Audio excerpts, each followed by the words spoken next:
Demikianlah diselesaikan langit dan bumi dan segala isinya. Ketika Allah pada hari ketujuh telah menyelesaikan pekerjaan yang dibuatnya itu, berhentilah ia pada hari ketujuh dari segala pekerjaan yang telah dibuatnya itu. Lalu Allah memberkati hari ketujuh itu dan menguduskannya, karena pada hari itulah ia berhenti dari segala pekerjaan penciptaan yang telah dibuatnya itu. Demikianlah riwayat langit dan bumi pada waktu diciptakan. Ketika Tuhan Allah menjadikan bumi dan langit, belum ada semak apapun di bumi, belum timbul tumbuh-tumbuhan apapun di padang, sebab Tuhan Allah belum menurunkan hujan ke bumi, dan belum ada orang untuk mengusahakan tanah itu. Tetapi ada kabut naik ke atas dari bumi dan membasahi seluruh permukaan bumi itu.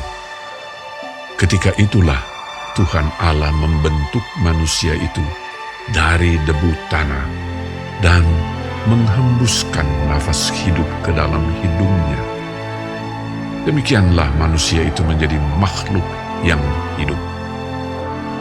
Selanjutnya, Tuhan Allah membuat taman di Eden, di sebelah timur.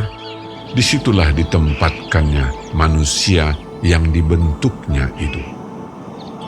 Lalu Tuhan Allah menumbuhkan berbagai-bagai pohon dari bumi, yang menarik dan yang baik untuk dimakan buahnya. Dan pohon kehidupan di tengah-tengah taman itu, serta pohon pengetahuan tentang yang baik dan yang jahat. Ada suatu sungai mengalir dari Eden untuk membasahi taman itu. Dan dari situ, sungai itu terbagi menjadi 4 cabang. Yang pertama, namanya Pison, yakni yang mengalir mengelilingi seluruh tanah Hawila, tempat emas ada. Dan emas dari negeri itu baik. Di sana ada damar bedola dan batu krisopras. Nama sungai yang kedua ialah Gihon, yakni yang mengalir mengelilingi seluruh tanah Kush. Nama sungai yang ketiga ialah Tigris, yakni yang mengalir di sebelah timur Asyur. Dan sungai yang keempat ialah Efrat. Tuhan Allah mengambil manusia itu dan menempatkannya dalam Taman Eden untuk mengusahakan dan memelihara taman itu. Lalu Tuhan Allah memberi perintah ini kepada manusia.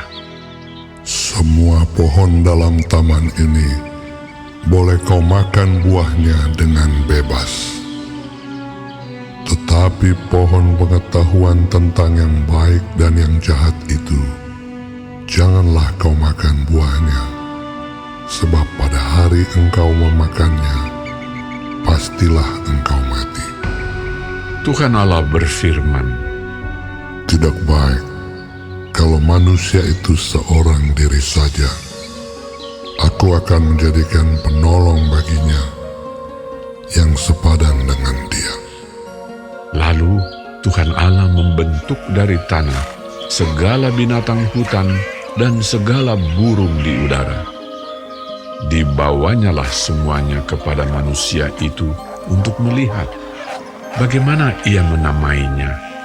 Dan seperti nama yang diberikan manusia itu kepada tiap-tiap makhluk yang hidup, demikianlah nanti nama makhluk itu.